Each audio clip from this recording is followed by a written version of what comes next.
அதான் ஒரு 14 டிக்டாக் எடுத்ததும் இல்லாமல் ரசிக்கிறாரு. அவரும் டிக்டாக் பார்த்து அவரே ரசிக்கிறாரு. அவரே ரசிக்கிறாரு. எத்தனை பேர் தான் எத்தனை பேர் இந்த மாதிரி இருக்காங்கன்னு தெரியலையே. அது பவ்யமாக சாமிலாம் கும்பிட்டு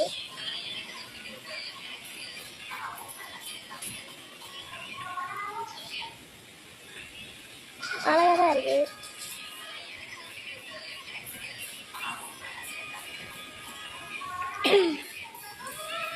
கிடச்சிருச்சா பாட்டு?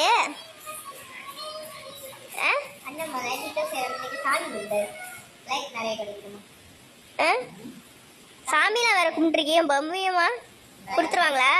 1K கொடுத்துருவாங்களா like? இல்லை வேற உங்களை பார்த்து நீங்களே ரசிக்கிறீங்க. கிடைக்காதுல்ல அது மாதிரி கஷ்டம்தான்.